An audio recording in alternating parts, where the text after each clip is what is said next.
Aircel Maxis കേസിൽ കോൺഗ്രസ് നേതാവ് P ചിദംബരത്തിന്റെയും അദ്ദേഹത്തിന്റെ മകൻ കാർത്തിയുടെയും മുൻകൂർ ജാമ്യാപേക്ഷ പരിഗണിക്കവേ അന്വേഷണ ഏജൻസികൾക്ക് കോടതിയുടെ രൂക്ഷ വിമർശനം. സിബിഐ പ്രത്യേക കോടതിയാണ് എൻഫോഴ്സ്മെന്റ് ഡയറക്ടറേറ്റിനെയും സിബിഐയെയും വിമർശിച്ചത്.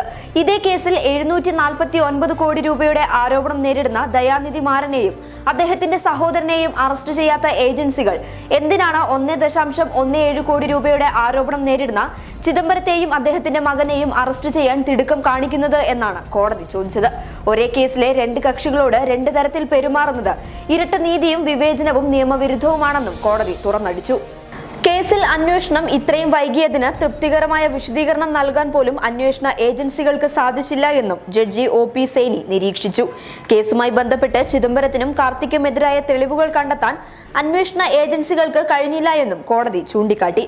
ഒന്നാം UPA സർക്കാരിൽ ധനമന്ത്രിയായിരിക്കെ എയർസെൽ കമ്പനിക്ക് 3600 കോടി രൂപയുടെ വിദേശ നിക്ഷേപത്തിന് അനുമതി നൽകിയെന്നാണ് ചിദംബരത്തിനെതിരായ ആരോപണം. 600 കോടി രൂപയുടെ നിക്ഷേപത്തിനു മാത്രമേ അനുമതി നൽകാൻ ധനമന്ത്രിക്ക് അധികാരമുള്ളൂ. കേന്ദ്ര മന്ത്രിസഭയുടെ സാമ്പത്തികകാര്യ ഉപസമിതിയാണ് ഇതിൽ കൂടുതലുള്ള ഇടപാടുകൾക്ക് അനുമതി നൽകേണ്ടത്. ഈ ചട്ടം മറികടന്നാണ് 3600 കോടി രൂപയുടെ ഇടപാടിന് ചിദംബരം അനുമതി നൽകിയത് എന്നാണ് CBIയുടെ ആരോപണം.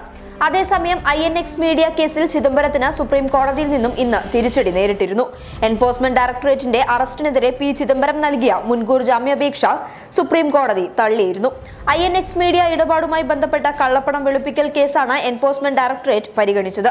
ഭരണഘടന നൽകുന്ന മൗലിക അവകാശങ്ങളുടെ പരിധിയിൽ മുൻകൂർ ജാമ്യം ഉൾപ്പെടുന്നില്ലെന്ന് നിരീക്ഷിച്ചാണ് കോടതി മുൻകൂർ ജാമ്യാപേക്ഷ തള്ളിയത്. ചിദംബരത്തിന് മുൻകൂർ ജാമ്യം നൽകുന്നതിന് കേസിന്റെ അന്വേഷണത്തെ ബാധിക്കുമെന്നും കോടതി നിരീക്ഷിച്ചിരുന്നു. INX മീഡിയ കേസുമായി ബന്ധപ്പെട്ട് CBIയുടെ കസ്റ്റഡിയിലാണ് ചിദംബരം ഇപ്പോൾ. ഇന്ന് കസ്റ്റഡി കാലാവധി അവസാനിക്കാനിരിക്കെയാണ് എൻഫോഴ്സ്മെന്റ് ഡയറക്ടറേറ്റിനെതിരെ പി ചിദംബരത്തിന്റെ മുൻകൂർ ജാമ്യാപേക്ഷ തള്ളിയിരിക്കുന്നത്. ഇതോടെ ചിദംബരത്തിനെതിരെ എൻഫോഴ്സ്മെന്റ് ഡയറക്ടറേറ്റ് കസ്റ്റഡി അപേക്ഷ നൽകാനാണ് സാധ്യത. News desk public Kerala.